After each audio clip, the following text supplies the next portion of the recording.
Muchas gracias por la paciencia a todos los presentes el día de hoy. Buenas tardes, queridos alumnas, alumnos y colegas que están presentes hoy día en nuestra charla temática número 6.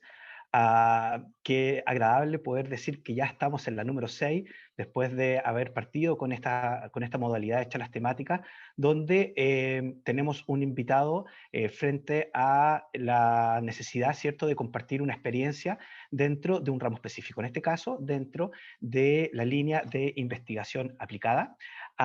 Y para ello voy a dejar entonces a nuestra querida jefa de carrera, Claudia Castillo, para que presente a la invitada el día de hoy. Claudia, son todos tuyos y tuyas. Hola, muy buenas tardes. Isabel, nuestra invitada, buenas tardes, bienvenida a nuestros queridos estudiantes, a los profesores, colegas. Así como ha dicho nuestro coordinador de vinculación con el medio, es un orgullo llegar a esta charla temática número 6 y de esa manera seguir avanzando en distintas líneas formativas que traen a sus invitados para toda la carrera, aunque focalizado, como hemos dicho, en algunos cursos específicos, y hoy día toca a la línea de investigación aplicada.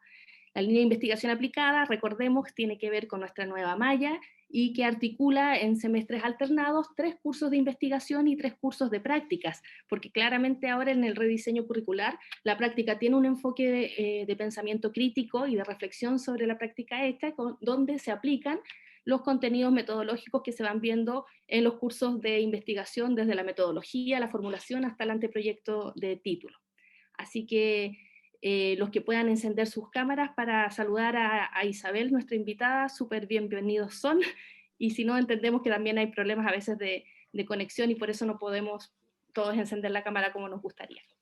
Así que nada, sin más voy a pasar a la invitación, a presentar a nuestra invitada para que ustedes también conozcan el contexto de por qué la tenemos hoy día en Arquitectura ULAGOS, esta charla temática 6, que como bien saben se llama Morfología Urbana y Vivienda Subsidiada en Chile.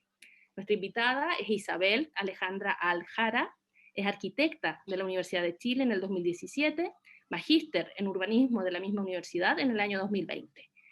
Ha trabajado como coordinadora ejecutiva de la Escuela de Posgrado en el 2017 y jefa de gabinete en el 18 y 19 de la Facultad de Arquitectura y Urbanismo de la Universidad de Chile. Isabel también es editora de la Guía de Revitalización de Barrios Patrimoniales Metropolitanos, un fondart de la línea de arquitectura del año 2019. Es coordinadora o ha sido coordinadora del área urbana del proyecto Riesgo Urbano, Evaluación y Preparación de la Emergencia desde un enfoque integral, con el caso de estudio en la ciudad de La Serena, un proyecto USAID de Estados Unidos, 2019-2021. Fue ayudante de la cátedra de Taller 1, 2, titulación, Urbanismo Avanzado, Percepción y Metodologías de Investigación, también en la FAU. Actualmente, Isabel la tenemos en la región y es un analista urbano del Programa de Recuperación de Barrios de la Seremi del Ministerio de Vivienda y Urbanismo. Así que Isabel, bienvenida. Están aquí los estudiantes, vamos a hacer consultas a través del chat y para que al final tengamos una conversación, mesa redonda, donde podamos en el fondo zanjar dudas, hacer comentarios y retroalimentarnos con lo que tú nos vas a comentar ahora. Bienvenida, Isabel. Muchas gracias, Claudia y Marcelo, por la presentación y un saludo para todos los que están aquí interesados en el tema de la vivienda y la morfología. Así que espero ser de gran aporte y ayuda en sus procesos, y cualquier duda ahí me la van dejando en el chat o podemos después hacer una conversación más fluida, ya que estamos en este contexto de sala. Voy a compartir, me avisan si se ve bien. Y en caso de que el audio se escuche cortado, también si alguien me puede avisar. Sí, hasta el momento se ve bien. ¿Se ve? Está todo ok, Isabel, sí. Si quieres puedes apagar tu cámara para que el sonido se escuche mejor y no te quedes con delay. Sí, eso me iba a decir. Ya. Bueno, esta charla la titulé Morfología Urbana y Vivienda Subsidiada en Chile. Mi nombre ya lo conocieron y hay un poco de mi currículum con lo que dijo Claudia.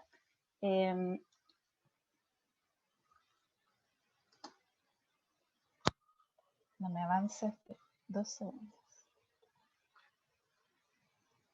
¿Ustedes ven el paso de diapositivas o se quedó pegado? No se ve el avance, está pegado en la primera. Ya.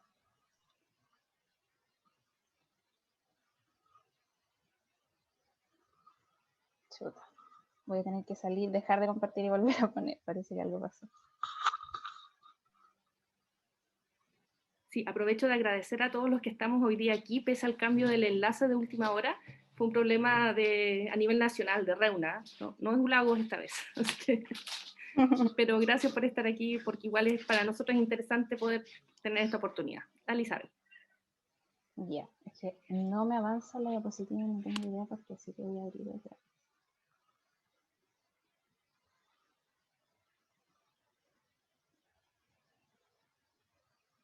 Ya. Esperemos que ahora funcione. Parece que es cuando le pongo pantalla completa que empieza el problema. Ya, ahora sí. Entonces, un poco contextualizar lo que fue esto, es el extracto de mi tesis de cuando opté al grado de magíster en urbanismo en 2020, y el título oficial de esta tesis era La ciudad del subsidio, el espacio urbano arquitectónico como resultado del proyecto habitacional en el área metropolitana de Santiago, 1978-2018. Ahí está el nombre de mi profesor guía, el doctor Emanuel Gianotti, y de quienes fueron mi comisión de grado. Lo que está al lado es la estructura de la investigación, que es lo que yo les voy a ir presentando, y va con estos numeritos que van a salir a la izquierda para que no se pierda el orden de qué parte estoy exponiendo. ¿Cómo nace la investigación? Lo que nosotros llamamos, ¿verdad?, las motivaciones. Esto tiene primero una parte de un poco de que yo soy como una bastante lectora. Entonces aquí hubo un libro que a mí me sorprendió que se llama El lote de 9×18, que yo siempre recomiendo leer, de Francisco Vergara y Montserrat Palmer. Esto es del año 1990, en el que ellos hicieron una especie de estudio morfológico de cómo la vivienda en este caso no subsidiada, pero la vivienda iba cambiando la morfología de la ciudad, y cómo estos pedacitos de ciudad, que son los conjuntos habitacionales, ¿verdad?, van colonizando la ciudad y van haciendo un tipo de morfología que se transforma en una trama urbana que luego va cambiando, como se puede ver en esta transecta que va desde el centro hacia la periferia, y donde se muestra cómo se produce un cambio con la vivienda social que ya está en la periferia, que tiene una trama y una morfología totalmente distinta para la ciudad que lo que es la ciudad central y la ciudad histórica. Entonces aquí yo les pongo un poco de lo que es la imagen urbana de la vivienda social, y que cuando yo estaba estudiando en el magíster me llamaba profundamente la atención de por qué había una imagen ciertamente como estandarizada y monótona de los conjuntos habitacionales de vivienda social. Básicamente que todos teníamos una especie de estigma, o teníamos más o menos una imagen en mente de que sabíamos que esto era vivienda social y que podíamos reconocerla fácilmente respecto del otro tipo de vivienda, que es la vivienda, en este caso lo voy a llamar vivienda privada. Y bueno, aquí yo pongo también una imagen de lo que es esto que estoy conversando, la imagen urbana de la vivienda social en la ciudad de Alerce, aquí en nuestra región, de un artículo que también les recomiendo, que se llama Una red de incertidumbre en la planificación de medios urbanos, el caso de la ciudad satélite de Alerce, Chile, de Grisosto y Salinas 2016. Aquí se pueden ver esto que les estoy comentando de la imagen de la morfología, que es como estandarizada y monótona, donde podemos ver casi siempre grandes conglomerados de vivienda con una imagen morfológica que es muy igual. Y aquí nuevamente hago este ejercicio donde les pongo un poco una vista como vuelo de pájaro en planta de lo que es la morfología de la vivienda social en varias de nuestras comunas. Y como se puede ver, esto traspasa lo que es la escala urbana, es decir, los conjuntos de vivienda más o menos son similares tanto en ciudades más grandes como Puerto Montt y Osorno, como en ciudades más pequeñas como por ejemplo Los Muermos, San Pablo. Esto es lo que esta tesis reconoce como la ciudad del subsidio. Es la morfología urbana de esa vivienda que ha creado ciudad, y que ha creado ciudad prácticamente en las periferias de nuestras grandes urbes, o en nuestras también ciudades pequeñas. Entonces, partimos con lo que es la investigación, hablando sobre la problematización. Esta tesis parte con la idea de la vivienda como un sistema y un proceso que implica más variables, que no solamente es la vivienda, sino la ciudad, el barrio, y que en virtud de la vivienda de interés social se compone de más actores y también de más componentes, valga la redundancia. Y bueno, cuando yo comencé esta investigación, existía la premisa de que la política habitacional chilena tenía un hito en la creación del subsidio habitacional en el año 1978, en el base al cual, en una meta cuantitativa, habrían surgido diversos conflictos socioespaciales que sacrificaron la calidad del espacio habitacional. Estos estudios generalmente se basaban en enfoques económicos, sociales, institucionales y políticos, pero existían muy pocos enfoques morfológicos y sobre todo desde el punto de vista urbano. También arquitectónico, pero más desde el punto de vista urbano. Entonces lo que hace esta tesis es cuestionar los resultados formales de las políticas habitacionales para construir una base empírica que permita saber cómo son y por qué se producen determinados resultados morfológicos respecto de la vivienda social. Entonces se tiene el enfoque de investigación, que es el análisis morfológico y de factores de la vivienda subsidiada entre 1978 y 2018. Este es el periodo del 78, es el año de creación del subsidio habitacional, y el 2018 yo lo cerré porque hasta ahí empecé la investigación. Con un enfoque en la escala de conjunto, específicamente las variables urbanas, y con una evaluación del proyecto residencial, es decir, no se evalúa cómo los conjuntos han evolucionado, sino cómo se concebieron estos proyectos en su inicio. Entonces aquí se tuvo una pregunta de investigación que hablaba sobre cuáles son los criterios morfológicos utilizados en los proyectos habitacionales subsidiados, considerando el contexto en el cual fueron diseñados.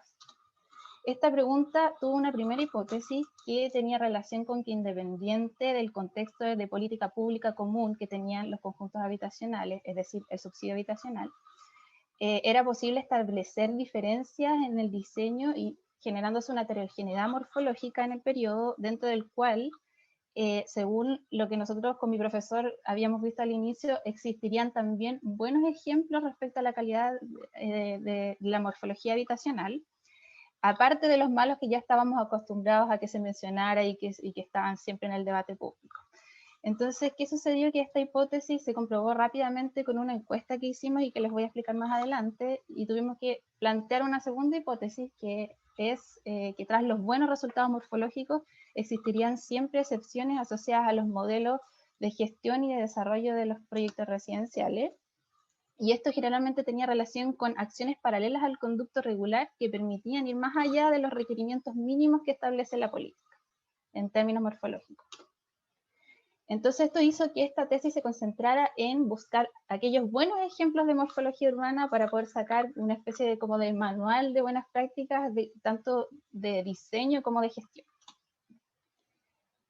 Entonces, tenemos así el objetivo y enfoque, que es el objetivo general, es analizar los criterios morfológicos y de diseño del espacio urbano arquitectónico de conjuntos habitacionales subsidiados, sus implicancias y condicionantes políticas, económicas e institucionales durante el periodo que les mencioné, y esto se enfoca principalmente, bueno, se enfoca de hecho, en el área metropolitana de Santiago, porque era en ese momento donde yo podía ir a terreno y visitar los conjuntos.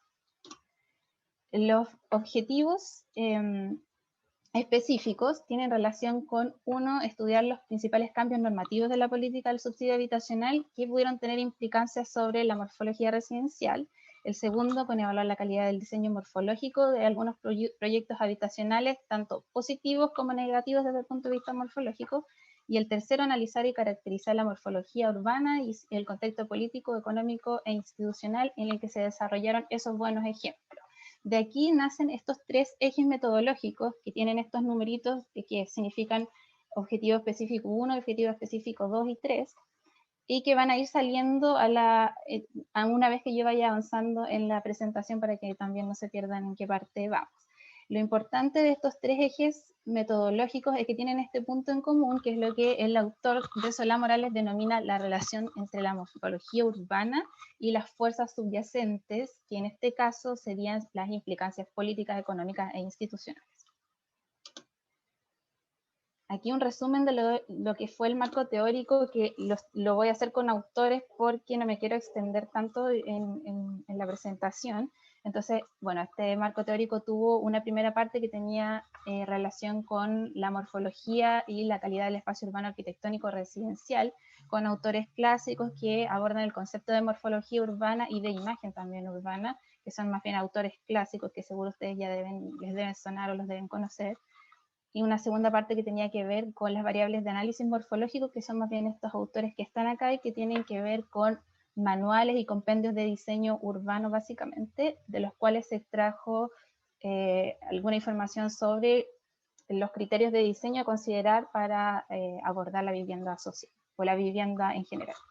Y también una segunda parte que tenía que ver con los hitos y alcances morfológicos de la política habitacional chilena, estos autores, y estos que están en esta tercera franja que se convirtieron como en la Biblia de esta investigación, que son los autores que abordan los dos temas que se cruzan, que hablan de la política habitacional chilena y de la morfología urbana. Sobre la metodología y el desarrollo y los resultados lo voy a ir pasando todo como paso a paso como se fue realizando, pero no voy a separar metodología de proceso y de resultados, para que se entienda mayormente cómo se hace en una tesis, es que uno aborda estos ítems por separado, pero aquí yo les voy a ir mostrando los resultados a la vez para que también se entienda en qué decantó esa metodología. Entonces tenemos el objetivo específico 1, que es el estudio normativo, el objetivo específico 2, que es la evaluación morfológica, y el objetivo específico 3, que es un estudio de caso, todos conectados por lo que yo les decía, que es la morfología, el entender la morfología y sus fuerzas subyacentes. Respecto al objetivo 1, que es el estudio normativo, lo que se hizo, aquí de manera resumida la metodología, primero se hizo una revisión bibliográfica para la identificación de aspectos claves que afectan la calidad del espacio urbano arquitectónico. Esos aspectos claves se definieron como localización, que tiene relación con el acceso a oportunidades y beneficios de la ciudad de estos conjuntos, la dotación de facultades a actores, es decir, el grado de participación que tenía el sector público, el sector privado y la sociedad civil, y la fijación de estándares mínimos. Estos son los 3 grupos normativos que se revisaron en esta investigación. Luego, con una consulta de expertos, lo que se hizo fue focalizar la revisión normativa y que los expertos nos empezaran a decir un poco, mira, revisa esta normativa y esta no, para no extendernos tanto, ya que la tesis no tenía este foco, pero era importante hacer una revisión un poco por encima para entender el contexto general. Luego, se hizo la revisión entonces de las fuentes primarias, es decir, leyes, decretos supremos, resoluciones exentas y cuadros normativos, para revisar un poco de qué se trataba la normativa, cuáles fueron sus modificaciones y los resultados sobre la morfología habitacional. Aquí también decir que se revisaron algunas ideas contenidas en políticas no vinculantes, como la Política Nacional de Desarrollo Urbano y los planes urbanos habitacionales.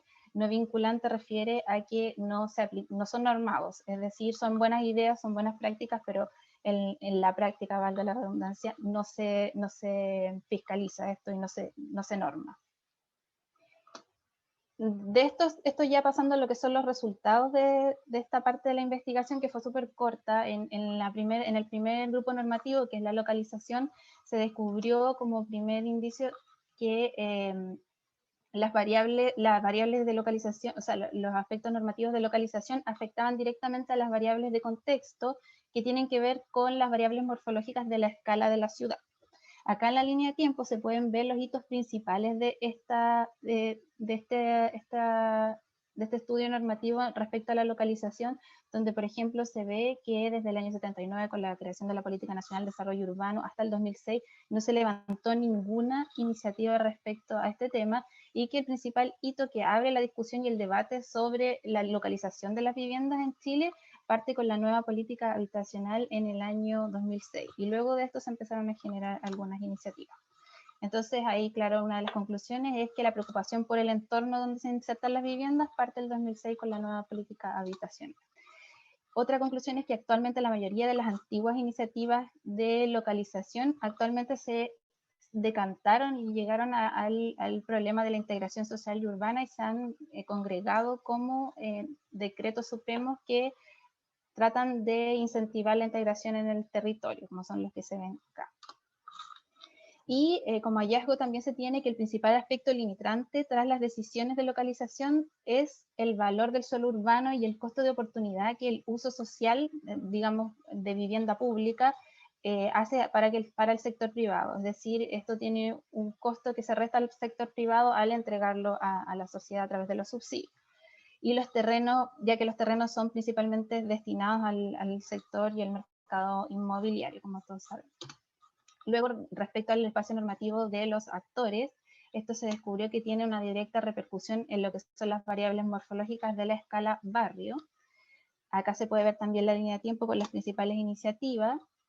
Algunas de las conclusiones es que la principal causa de los resultados morfológicos negativos tiene relación con la dotación de facultades al sector privado, donde se generaron las entidades patrocinantes, que son quienes gestionan el diseño y quienes diseñan los proyectos, y en sus manos queda más o menos la calidad de ese diseño del proyecto de arquitectura y del proyecto urbano, y que las entidades patrocinantes pueden ser entidades como municipios o entidades totalmente privadas. Más adelante les voy a hablar un poco de eso.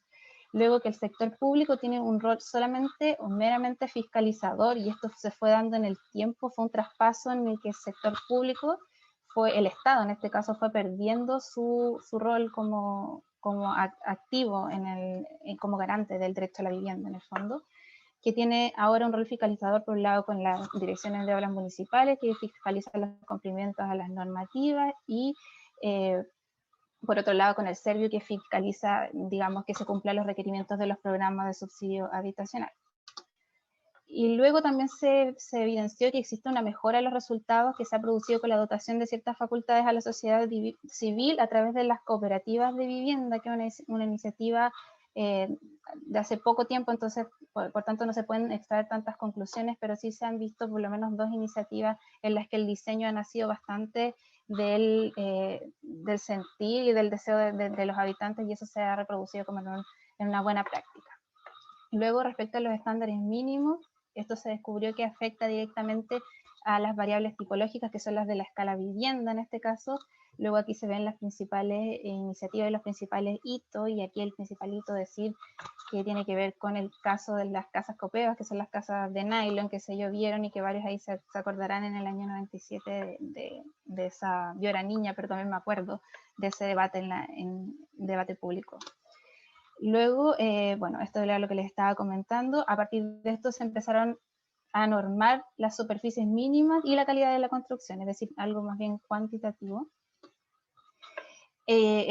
También se descubrió que el peor periodo de producción, o sea, el peor índice de calidad de la vivienda corresponde entre el año 90 y el año 2000, y esto principalmente porque tiene relación con el periodo de producción masiva de vivienda, que logró un avance muy grande en términos de disminución del déficit habitacional, es decir, en términos cuantitativos este es el mejor periodo, pero en términos cualitativos, el hacer mucha vivienda a bajo costo generó que la calidad en este rango haya sido como la peor de todo este periodo que yo analicé.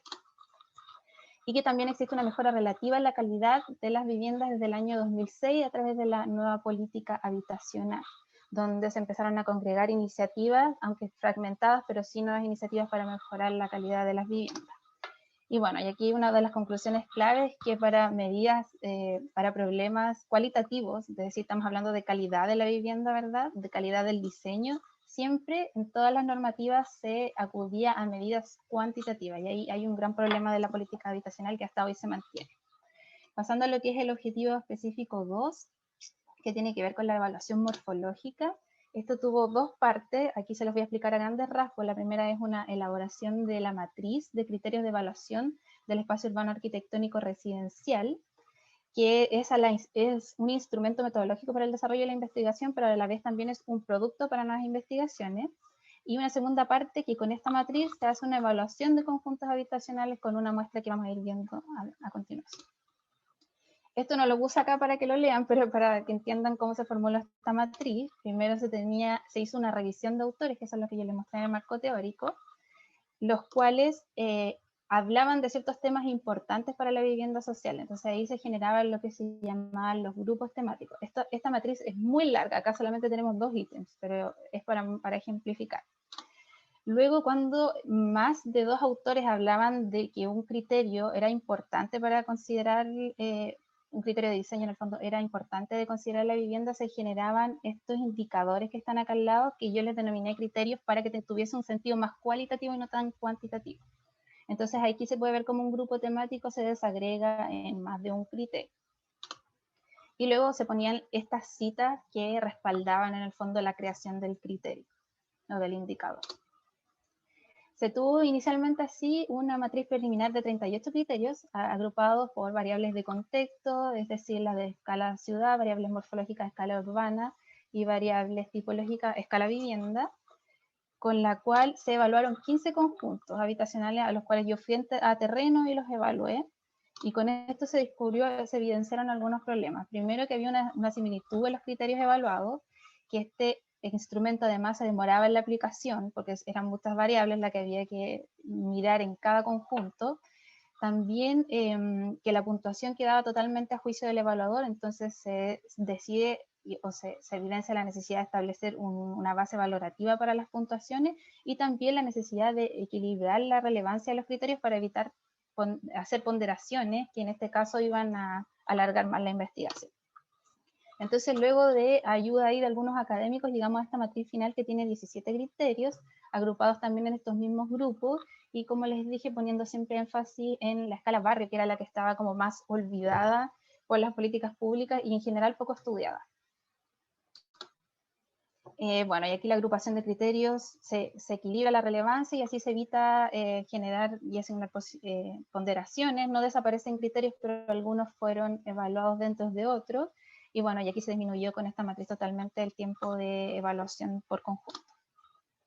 Este que está aquí es el instrumento que yo llevaba al terreno, donde estaba entonces el grupo temático, luego estaba el criterio indicador, y luego estaba esta base que es el juicio valorativo, que se refiere a una puntuación en sentido muy escala semáforo. Aquí, por ejemplo, el -1 es el más negativo, el 2 es el puntaje mayor, el 1 es intermedio y el 0 era cuando no aplica la evaluación en conjunto o no influye esa valoración. Y con este instrumento se evaluaron 24 conjuntos habitacionales.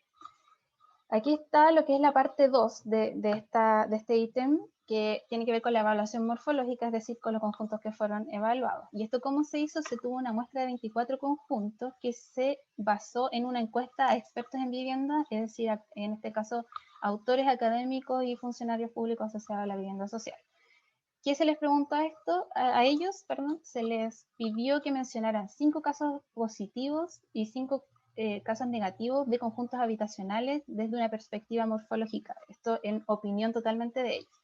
Entonces ellos nos enviaron su listado de proyectos que ellos consideraban positivos y negativos dentro del área metropolitana de Santiago, y se tuvo esta tabla, este como ranking, donde estos son todos los proyectos que fueron mencionados, positivos en verde, negativos en rojo, naranjo, y los que están en amarillo fueron incluso algunos casos que no fueron mencionados, tanto como por algunos como positivos y por otros como negativos. Entonces aquí lo que se hizo es que los casos que fueron mencionados más de 2 veces, como se puede ver acá en el número de menciones, fueron escogidos para ser evaluados. Es decir, acá, de aquí todos los que están en verde y de aquí todos los que están en amarillo, se aplicó el mismo criterio tanto para los negativos como para los positivos. Entonces con esto se tuvo la muestra de 24 conjuntos que fueron los que yo evalué. Aquí un poco mostrando el contexto de los conjuntos que fueron evaluados son los que ustedes ven ahí. En términos de localización, la mayoría se ubica en la periferia, los negativos sobre todo, pero también podemos ver que hay algunos casos positivos mencionados también en la periferia. Y bueno, los que están aquí en el centro y pericentro. Y en términos de años de construcción, y esto haciendo un traslape con lo que fue la evaluación morfológica, se puede ver que hay una tendencia de concentración de casos positivos después del 2006, que tiene que ver con el hito que les decía yo que está en la nueva política habitacional que se lanzó ese año, y hacia acá se concentran los casos más bien negativos, hacia antes del 2006 o del 2003. Esto también decir aquí que esto no representa toda la producción habitacional, sino que tiene un sesgo que es la opinión de los expertos que fueron entrevistados en este caso, que fueron aproximadamente unos 30 y tantos. Y aquí está la morfología un poco vista en planta de los conjuntos que fueron evaluados. Hacia acá están los positivos y hacia acá están los negativos.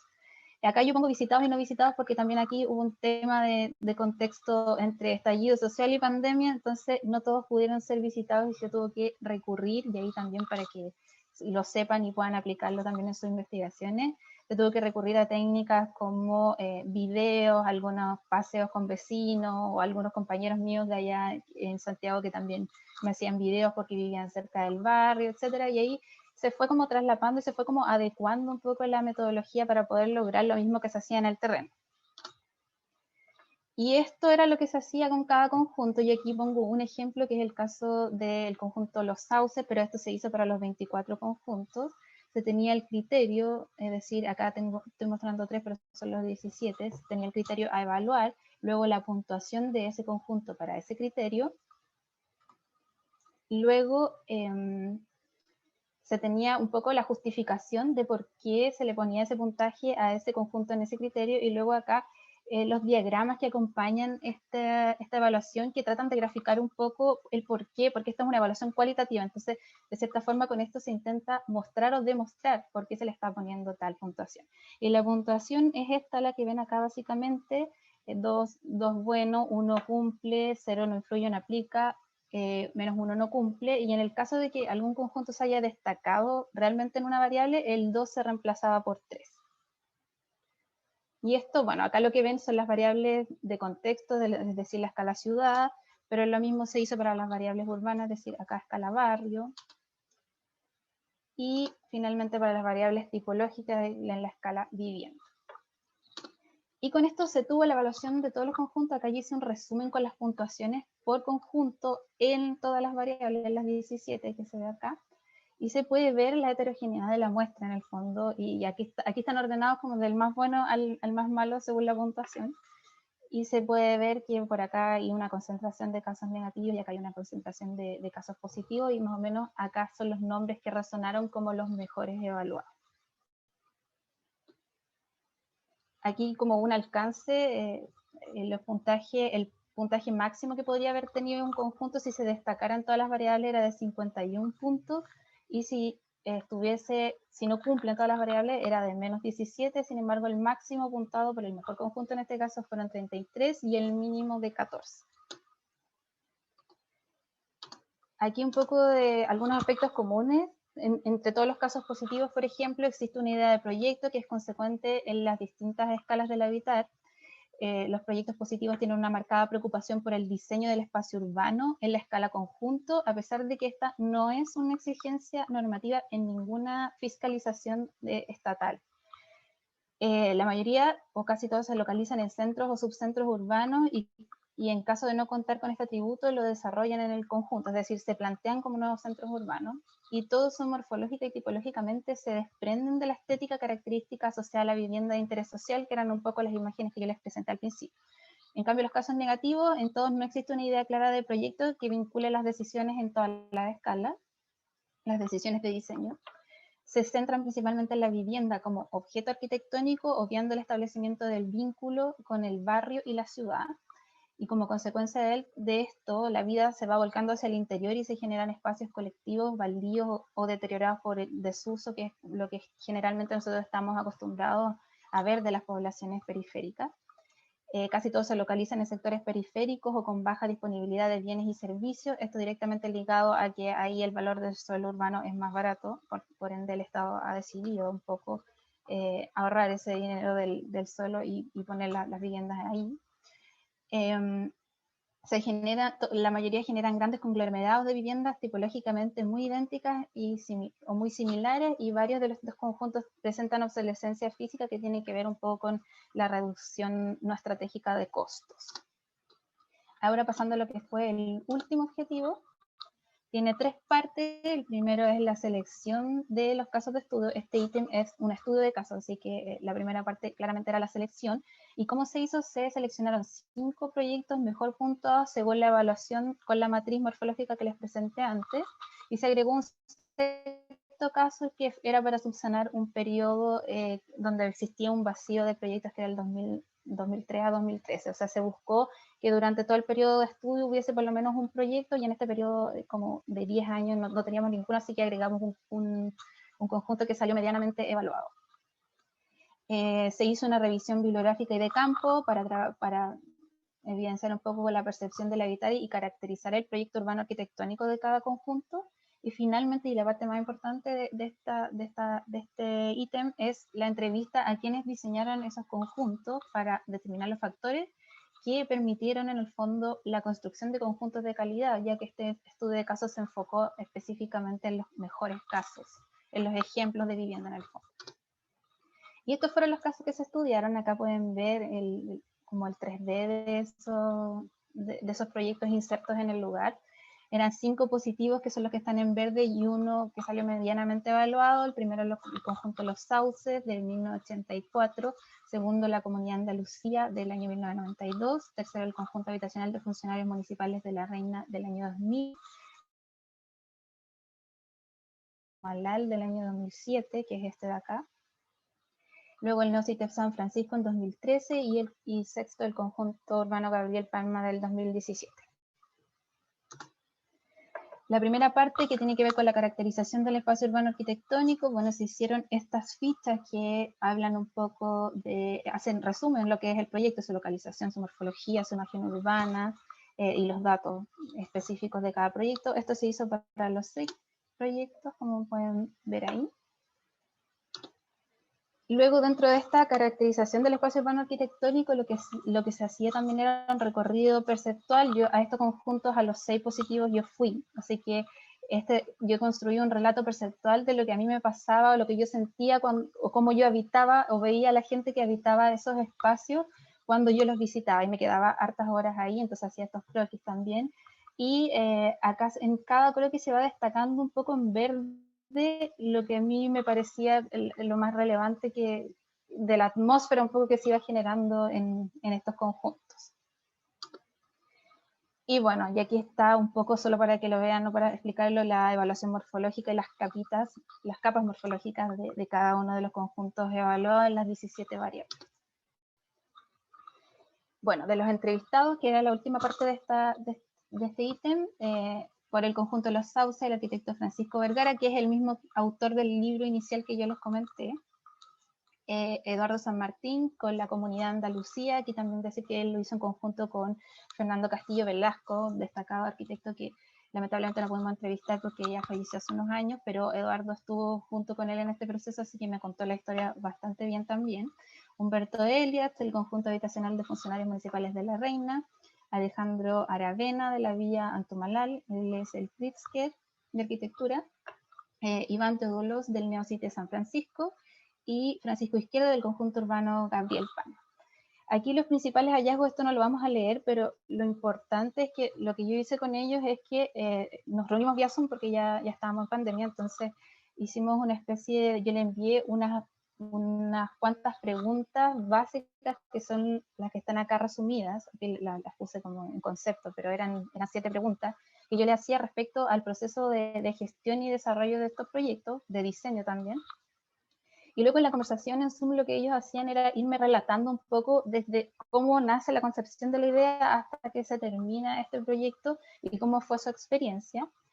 Y bueno, básicamente las preguntas tenían que ver con el inicio del proyecto, cómo se gestó la idea en este caso, las principales ideas proyectuales, de diseño, los actores involucrados, qué entidad fiscalizaba, si hubo o no participación de usuarios, las principales limitantes del proceso, y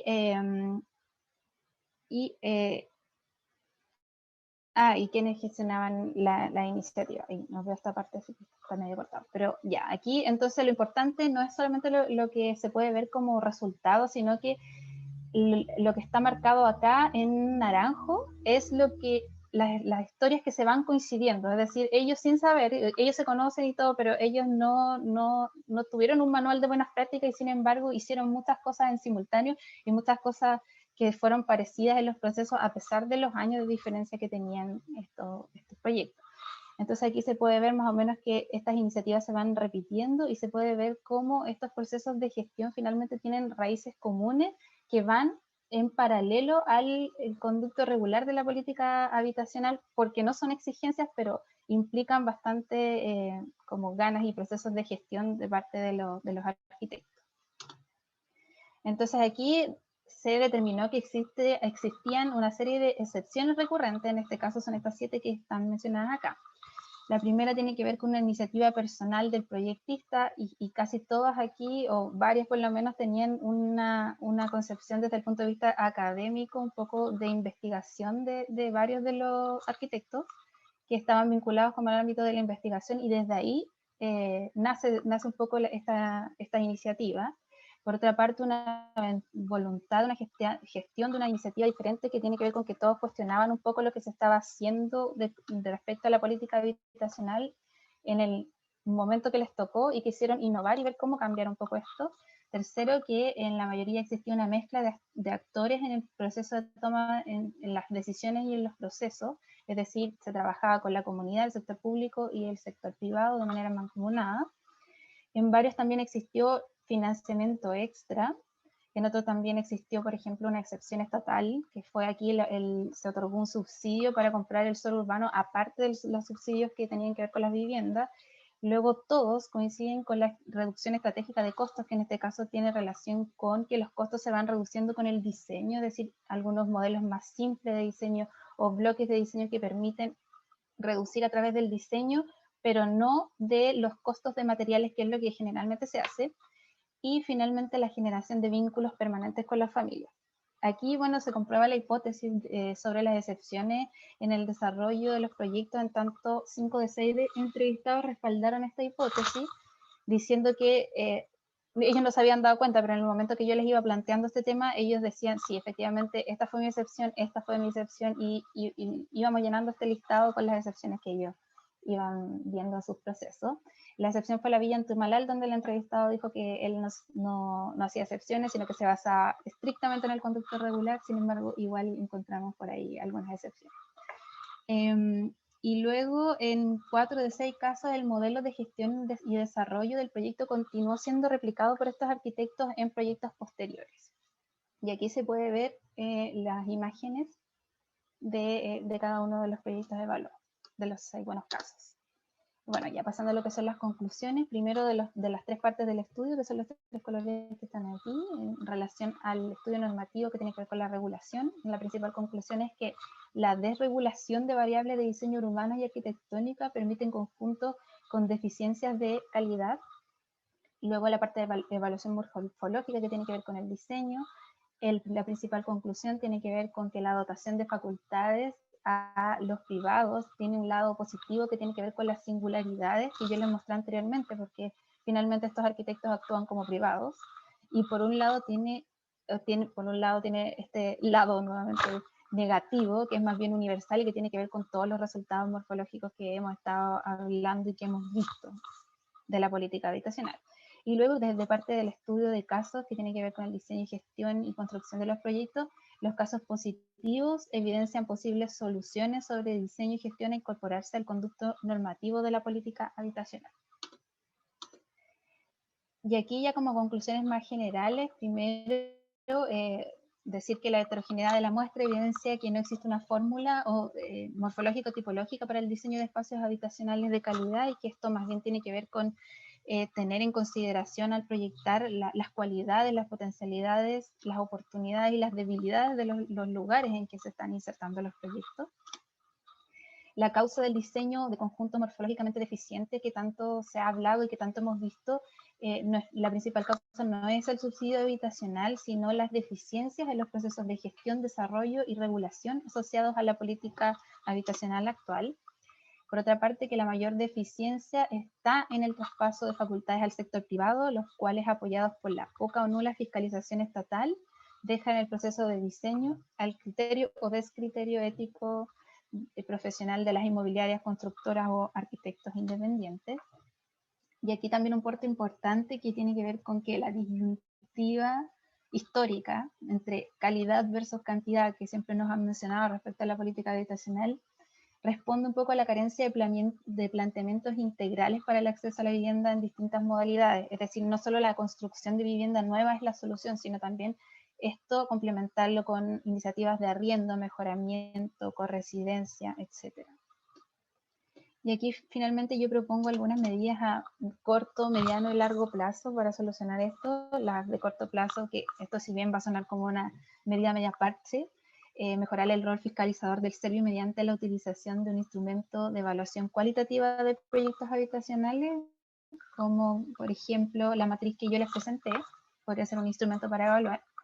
Luego, en el mediano plazo, incorporar la variable diseño urbano y arquitectónico en las normativas habitacionales para evitar que este ámbito sea un residuo de la reducción no estratégica de costos, es decir, de la reducción en términos de materiales. Luego también se propone la creación de un subsidio a la calidad del espacio urbano arquitectónico que actúe como a modo de incentivo para que esta variable sí sea considerada a la hora de diseñar. Y en el largo plazo ya se proponen cambios de fondo a la política habitacional, como pueden ser la recuperación del rol activo del Estado como garante del derecho a la vivienda, la regulación y gestión del valor y destino de suelo urbano disponible en áreas centrales, las iniciativas que permitan que el diseño de conjuntos quede en manos de actores clave, como por ejemplo concursos nacionales o instancias de producción universitaria, y quizás aquí ustedes podrán tener mucho que decir, y donde también iniciativas donde se incorpore verdaderamente la participación de los usuarios, como por ejemplo fue la autoconstrucción, con varios ejemplos que tenemos en el Chile de los 60 y antes incluso, buenos ejemplos de autoconstrucción que luego ya no se siguieron aplicando.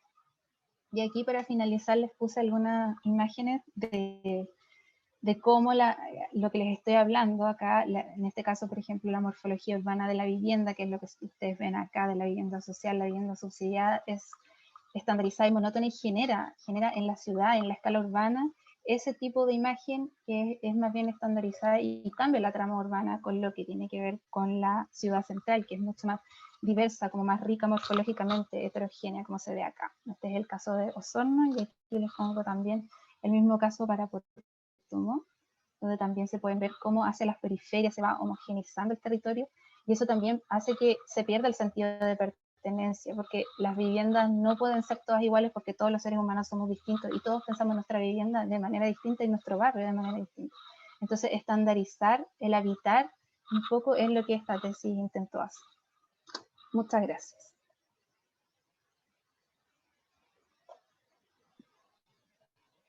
Muchas gracias a ti, Isabel. Queremos encender las cámaras los que podamos, por favor, para iniciar esta parte de conversación. En general, la parte metodológica de lo que nos ha mostrado recién Isabel es súper potente. Pudimos ver la estructura claramente detallada, cómo los objetivos van dando pie a las distintas acciones y cómo con los resultados se iba demostrando o no el cumplimiento de esos objetivos. Y más allá de lo metodológico, claramente los contenidos aquí expuestos nos dejan con gusto a poco y con ganas de ver más cómo son estas distintas tipologías, cómo son estas morfologías que has analizado para poder justamente avanzar hacia estos criterios de un mejor diseño o estas buenas prácticas. Yo tengo aquí mis 3 preguntas base, sin embargo quiero primero dar la palabra a los estudiantes que están hoy día aquí o a los otros profesores. Pueden opinar en este momento o pedir la palabra a través del chat. Vamos, ¿algún alumno o alguna alumna que quiera hacer alguna pregunta a Isabel, por favor? Yo. Muy bien, Nico.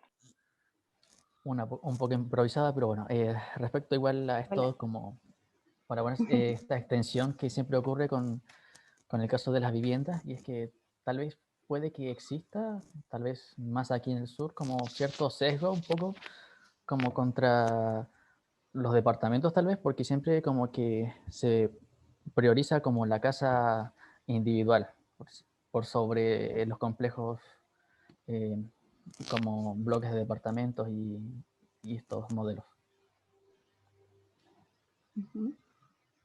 Sí. No, era eso, sí. Bueno, ahí... Sí, se puede observar. Ya. Sí, efectivamente lo que tú dices es como lo que se llama el sueño americano que nos impusieron en algún momento de la casa patio, y que todo el mundo cuando va creciendo ve como que quiere tener su vivienda, su casa propia, el sueño americano se llama. Claro, quiere una vivienda inicialmente con patio y donde en el fondo se pueda recrear la familia, etcétera.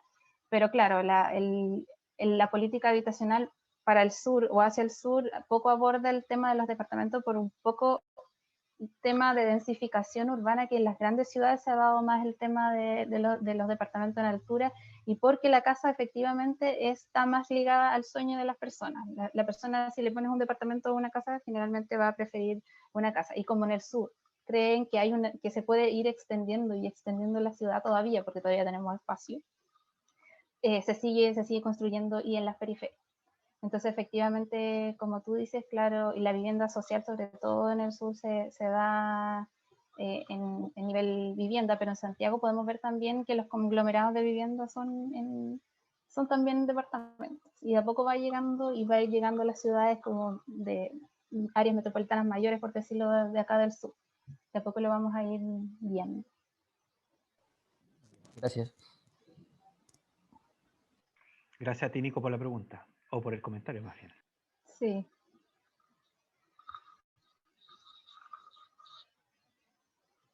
Bien, Claudia, yo creo que podríamos pasar a tu primera de tus consultas para Isabel. Sí, Isabel, muchas gracias por la presentación. Nos pones a todos en una tesitura de cómo volver a mirar ahora nuestras periferias. En relación a las excepciones recurrentes que salieron como parte de los resultados de la investigación, quizás se podría profundizar un poquito para señalarle a los alumnos, como en nuestra línea de tiempo de buenas prácticas, a tu juicio, qué permanece y dónde están las mayores innovaciones, como para decir a los chicos, ojo, miren este conjunto porque aquí me llamó la atención esto, o vean esto otro que se repite y que es claramente un buen indicador. Ya, perfecto. Bueno, en general las buenas prácticas tenían relación con que, bueno, uno tiene una normativa que le exige un mínimo tanto en la escala de barrio como en la escala de vivienda, y por decirte algo, en la escala de barrio casi no se exige nada más que, no sé, que tenga calle, que se pueda, es muy básico. Es decir, que los espacios están normados y etcétera. No hay como un enfoque en la calidad.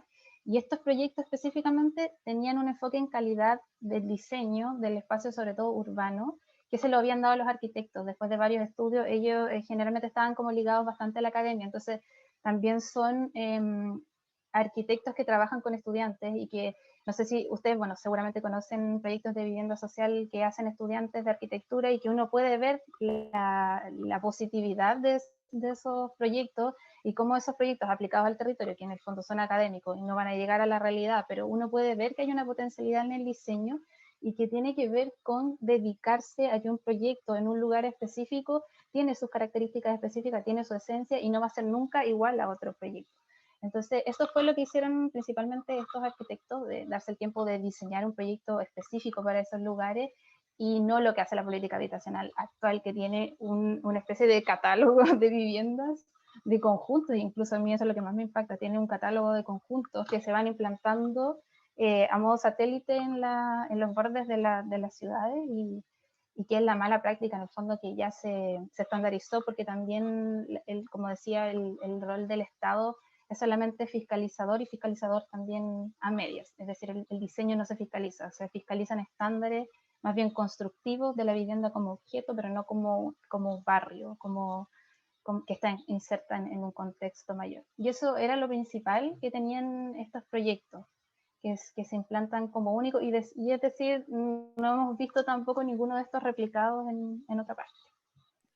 Y solo para repetir, ¿cuál sería así en tu ranking? Si los estudiantes tuvieran que buscar algún referente de buena vivienda social en Chile, ¿a cuál podrían recurrir? Yo diría que a los 6 que yo mencioné, pero a mí el que más me gusta personalmente es el más antiguo, que es el de Francisco Vergara, que si bien ahí yo puedo decir que quizás la vivienda está estandarizada, la vivienda es la misma y se va repitiendo, pero lo que él hace, que con ese módulo de vivienda genera un conjunto que reconstituye la manzana central. Entonces, el valor que él le da, puede que tu casa sea igual a la de al lado, pero cómo esta casa interactúa con ese entorno, que tiene plazas circulares, que tiene una manzana huecada, que es un gran patio interior donde se congregan todos los vecinos de esa manzana, es como un trabajo urbanístico que hay detrás del habitar, que yo por eso le otorgo como mi favorito, lo otorgo como mi favorito. Y es del año 84, y es increíble si uno va a verlo, cómo se sigue habitando tal como ese arquitecto pensó que quería lograr que se habitara ese conjunto. Súper, muchas gracias. Claudia, vamos a pasar una pregunta que hay en el chat antes de que continúes tú. Entonces, dice de Catherine Mesa, entonces, según su investigación, el traspaso de la responsabilidad en la entrega de soluciones habitacionales del Estado hacia estas entidades patrocinantes es un retroceso o un avance en el proceso y en la calidad, o depende caso a caso. Exactamente. Perdón, ¿cómo se llamaba la persona que hizo la pregunta? Catherine Mesa. Exactamente como con su dice cámara prendida. Catherine.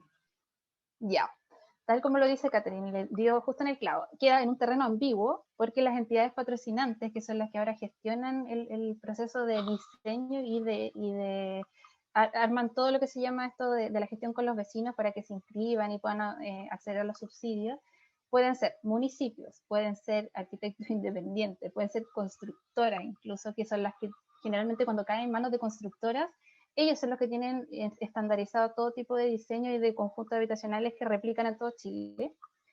Entonces, es tan variada la oferta de entidades patrocinantes que depende caso a caso de cómo se desarrolla el proyecto. Por eso yo decía que esto de traspasar al sector privado tiene una parte positiva, que sería en el caso de que los proyectos cayeran en manos de un arquitecto como los que yo les mencioné y que mostré los proyectos, o que cayera, por ejemplo, en las manos de alguna constructora con años de experiencia que tiene un catálogo y que no se va a dar el tiempo de generar un diseño nuevo para un proyecto en una zona específica, sino que dice, mira, este me sirve más para acá, así que ya lo ponemos. Entonces, efectivamente, es un terreno ambiguo y que nadie fiscaliza, en el fondo. Muchas gracias por tu respuesta, Isabel. Muchas gracias por la pregunta, Catherine. Siguiendo un poco en esa línea, pongo en valor y destaco mucho cómo iniciaste la presentación, Isabel, porque en esta frase o esta cita Solá Morales sobre la relación entre la morfología y las fuerzas subyacentes, es claramente donde se ubica la percepción, la agudeza y el diseño del arquitecto. Entonces, el saber leer el lugar, como dices, o el poder entender la vivienda no como una unidad aislada, sino que como sistema y como proceso, o sea, como agrupamiento y también como que considere el tiempo. En esa misma reflexión y en esa línea me gustaría que pudieras profundizar sobre esto del rol fiscalizador, que también cómo se podría avanzar hacia un tema más activo. Me imagino que un tema más de seguimiento, retroalimentación o de lo circular, pero ¿cómo ves tú ahí en la recuperación desde el Estado de algunas facultades para mejorar las cosas que tú ya has comentado que no son en el fondo las malas prácticas?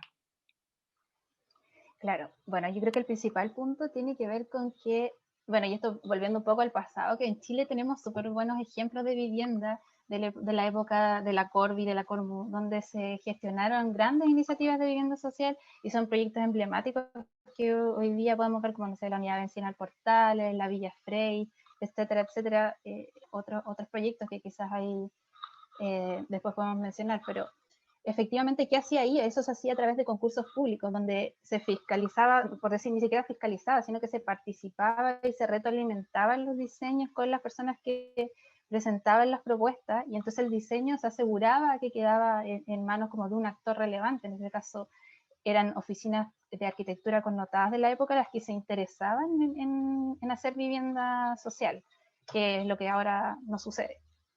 Entonces yo creo que básicamente falta un poco que el Estado retome ese rol activo que tenía en el diseño de la vivienda y que un poco diga, mira, yo quiero que se diseñe este tipo de vivienda y este tipo de ciudad, quiero estos tipos de modos de habitar, y cómo lo voy a hacer ya se puede ir viendo en el tiempo, puede ser a través de concursos de arquitectura como se hacía antes, o también de iniciativas académicas, ¿por qué no? Por ejemplo, que los proyectos de vivienda social cayeran en las universidades y que sean los mismos estudiantes los que diseñen los conjuntos habitacionales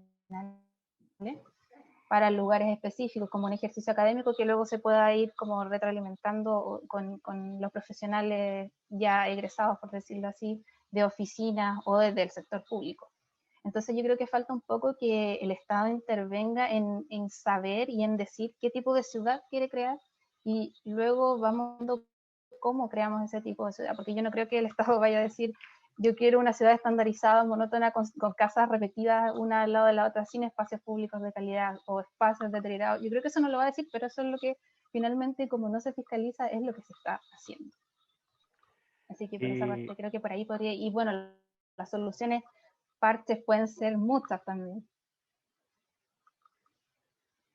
Muchas Sí, gracias, adelante, Isabel. Marcelo. Oye, voy a leer un comentario de Aaron Alarcón, que está acá presente, que dice, a raíz de la pandemia, el uso del departamento, él siente que cambió un poco. Pasó de ser un espacio donde solamente dormían y vivían, entre comillas, en algunos casos, a ser de tiempo completo. Este espacio nos queda un poco más pequeño de lo que ya es, en el caso de los departamentos subsidiados, donde se busca las medidas mínimas para generar más módulos. Como comentario me gustaría decir que sería genial que lleguen diseños nuevos y espacialmente correctos de los futuros departamentos subsidiados. Un sueño, ¿no? De que eso pueda ser en algún minuto.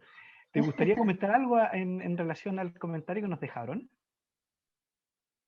Sí, totalmente de acuerdo. Esto es lo mismo que estamos hablando, están estandarizados para una familia de tantos números, para hacer tales actividades, pero claro, viene la pandemia, nos pilla haciendo un poco actividades que podríamos realizar afuera, también teniendo que realizarlas adentro, y esto tiene que ver con un punto específico que también yo traté en la tesis, que es la flexibilidad de la vivienda, y que claramente en los departamentos es mucho más difícil que se dé, y la flexibilidad tiene que ver también con la flexibilidad interior de los espacios y también con el espacio que tienen las viviendas las viviendas unifamiliares, por decirlo, de poder ampliarse, que en los departamentos no existe y que las familias que tienen vivienda unifamiliar generalmente utilizan ese recurso y ocupan casi todo el espacio patio. Entonces, cuando la vivienda no es flexible para en el futuro se desarrollen ese tipo de intervenciones, empieza a suceder lo que siempre vemos, que se realizan ampliaciones y se hacen intervenciones que carecen como de funcionalidad, carecen de, incluso que son medias riesgosas de repente. Pero eso va pasando y en los departamentos aún es más difícil. Entonces ahí lo que se tiene que pensar es una solución que desde el inicio, desde la concepción del proyecto, ya sea flexible y prevea que estas situaciones como la pandemia pueden pasar, ¿no? Y evidentemente un espacio tan pequeño como los que se están proyectando actualmente no va a ser jamás flexible. Sí, por supuesto. Sí. Oye, el profesor Hugo Weibel, que se tuvo que retirar un poco antes, da las gracias por tu ponencia, por supuesto, y que es muy interesante tu labor en lo que estás haciendo actualmente. Y deja el siguiente aporte, o sea, la siguiente consulta. ¿Qué aportes del autor Humberto Bonomo, uno de los autores mencionados en el marco teórico, sirvieron a los efectos de tu trabajo? La pregunta era, ¿cuáles Eh, sirvieron? ¿Qué aportes del autor de Humberto Bonomo, uno de los autores mencionados en el marco teórico, sirvieron a los efectos de tu trabajo?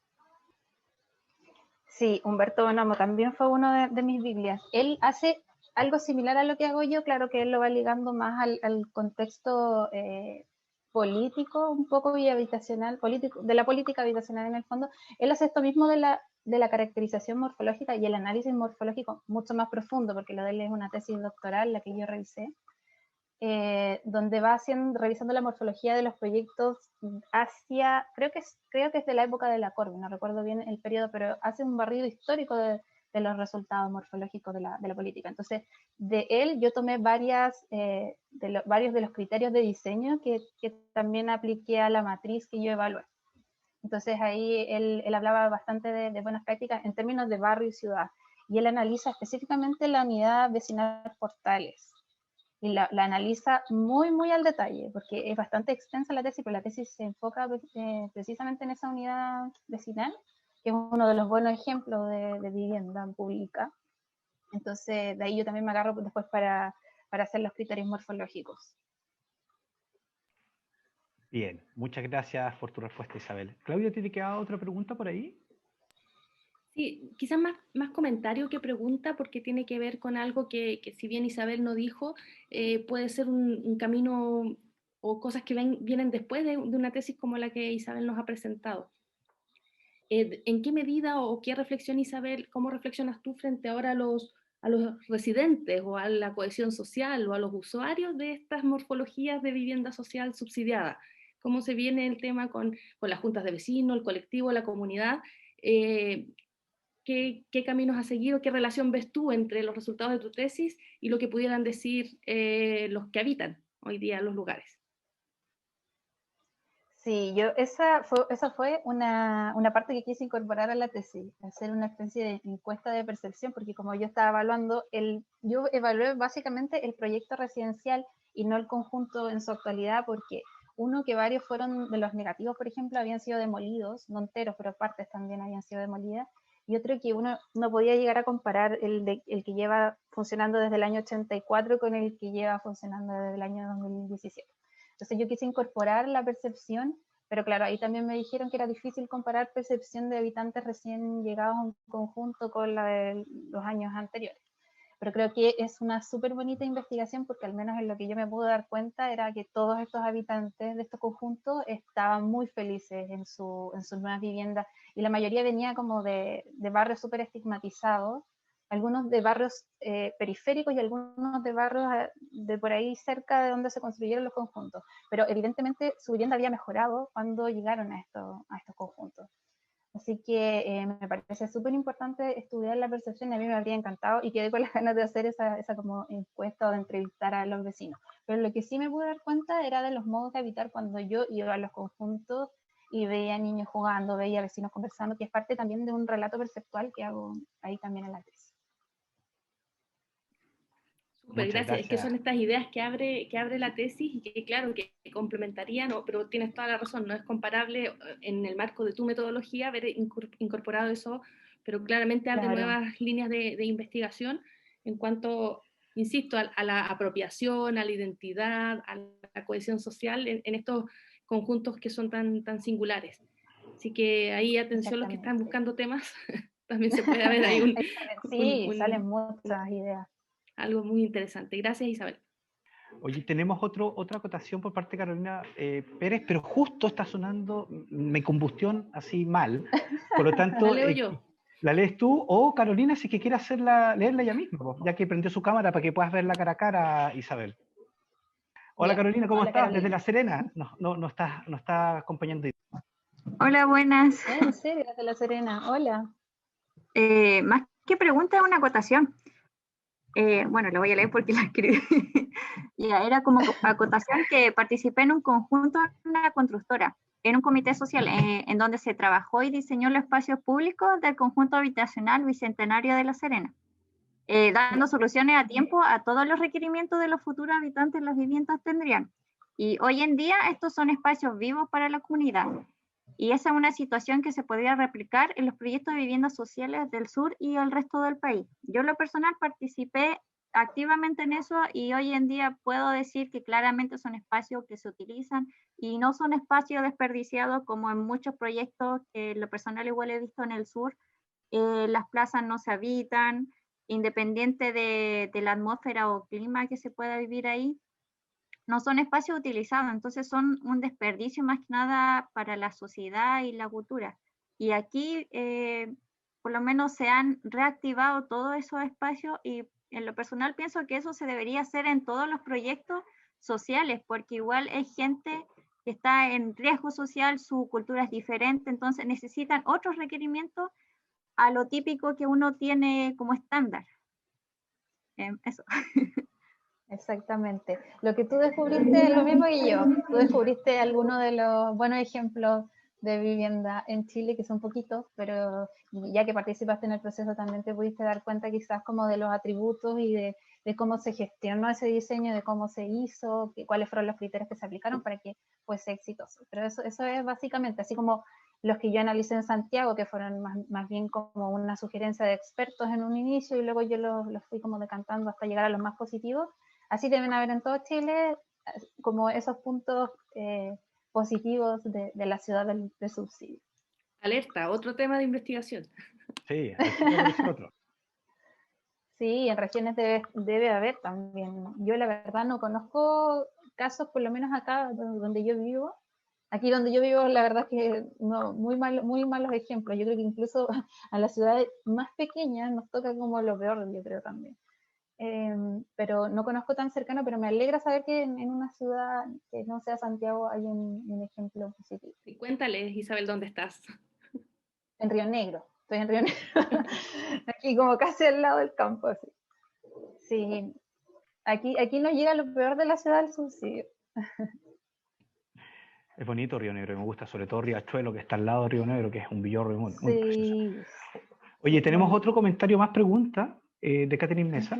¿Lo voy a leer o quieres leerlo tú, Catherine? Ya que estás ahí, ¿quieres leerlo tú? Ya, voy a leerlo yo porque algo va a escribir. En relación a la flexibilidad de los espacios en las viviendas tipo departamento, si bien es cierto que no hay mucho que se pueda hacer en espacios tan reducidos, he visto que se están haciendo esfuerzos en algunas entidades patrocinantes, incorporando tabiques o divisiones interiores que se pueden ir modificando por el usuario, según las propias necesidades de cada familia, pudiendo eliminar una o dos habitaciones y ampliando los espacios comunes, ya que generalmente se piensa de 3 habitaciones, pero no todas las familias requieren los mismos espacios. Prefiere que no. Eso fue lo último que decía Catherine. Sí, efectivamente lo que dice Katherine se está haciendo y no es tan reciente, de hecho se ha hecho bastante antes, que es como lo que se llamaba la vivienda cáscara y que por dentro tiene como estos tabiques móviles que en el fondo en algunos espacios te da la flexibilidad de irlos moviendo y que tú armes, claro, un espacio mayor. Esto en uno de los conjuntos que yo analicé, que era la población Parinacota, fue un desastre porque la calidad constructiva de los tabiques no era la calidad. O sea, a ellos se les pidió que hicieran una vivienda flexible y efectivamente, si tú lo fiscalizas por normativa, ellos cumplieron con hacer la vivienda flexible, pero fue un desastre el tema de los tabiques, terminaron botándolos todos y de hecho hay unas imágenes en que finalmente la vivienda terminó siendo una planta libre en que las mismas personas tuvieron que diseñar los espacios. Entonces, efectivamente es un buen recurso, pero se tiene que gestionar muy bien cómo se lleva a la práctica. Entonces, y eso volvemos nuevamente al círculo vicioso de que la política habitacional no lo fiscaliza, entonces queda un poco ambiguo el resultado. Pero claro, esa es una de las prácticas. Igual otra forma de reducción de costos que había casi en todos estos proyectos era el dejar las viviendas, dejar sin terminación en las viviendas. Y que esto también es una práctica bastante usada con el subsidio habitacional para reducir el costo de la unidad de vivienda. Y aquí los arquitectos me comentaban bastante que ellos acordaban con las familias qué era lo que quedaba pendiente. Entonces, varias personas le decían, no sé, mire, yo sí sé instalar el piso, si no le digo a mi vecino que me ayude, entonces no sé qué. Entonces, entre todos acordaban que el piso, no sé, el revestimiento de piso no se iba a poner, pero sí, por ejemplo, se iba a dejar instalados los sanitarios en el baño. Porque le decían, no, mire, sabe que ahí me meto en una cosa de lo de las cañerías que no lo manejo. Entonces, finalmente las familias sabían lo que podían terminar y lo que no podían terminar. También, por ejemplo, los closets es algo que siempre ellos decían que podían terminar, lo podían construir ellos mismos. Entonces, si querían abaratar costos, ellos decidían en qué se podía hacer. Y también ahí los arquitectos decidían, y con trabajo con las constructoras decidían que era lo que efectivamente, aunque las familias le dijeran que podían hacer, no lo podían hacer porque querían de alguna forma asegurar que existiera una calidad constructiva en el conjunto y en la vivienda para evitar riesgos al futuro. Muchas gracias, Isabel. Isabel, me salté una pregunta, comentario de Elías, como igual que está acá todavía, entonces voy a pasar a ella. Entonces, si diversificamos los diseños a la hora de crear viviendas sociales, ¿cree que los mismos futuros habitantes tendrán que tener una participación más relevante a la hora de crear el diseño en bases a gustos y usos? Sí, mi opinión personal es que sí, totalmente. Hay que buscar una forma de sistematizar el diseño de las viviendas y que tenga que ver como con lo que desea y lo que anhela cada familia, con sus modos de habitar, etcétera, porque estamos como un poco reseteados para que la vivienda tenga una cocina, tenga un living, comedor, tenga 2 dormitorios, está como la familia con papá, mamá, 2 hijos. Y está como un poco reseteada la vivienda eso, pero quizás la familia o las personas no necesitan eso y quieren otro tipo de espacio. Quizás quieren una vivienda productiva que les permita tener un emprendimiento, etcétera. Y todo eso se tiene que ver caso a caso. Entonces yo creo que hay que buscar la forma de generar alguna metodología que permita que el diseño de la vivienda se diversifique y que los usuarios participen, por supuesto, en ese diseño, porque si no sabemos quién va a utilizar la vivienda, que es lo que se hace ahora, se hace una vivienda para X persona, X individuo que la va a utilizar, pero si no sabemos bien cuál es la esencia del habitar de esas personas, de esa familia o de esa persona, de ese individuo en el fondo, cómo le diseñamos la vivienda. Entonces, claramente yo, si fuese por mí, yo estimaría que todas las viviendas debiesen ser diferentes, pero claramente la política habitacional siempre va a tender a estandarizar un poco porque hay que abarcar muchos casos de familias sin vivienda. pero creo que se puede llegar a un punto medio. Ok, muchas gracias por tu respuesta, Isabel. Bien, en honor al tiempo, ya que es día viernes y estábamos todos un poco agotados, quiero hacer la última consulta si alguien quiere preguntar algo o hacer algún otro comentario, sino para que vayamos despidiendo a nuestra invitada del día de hoy. A la 1, a las 2, a las 3.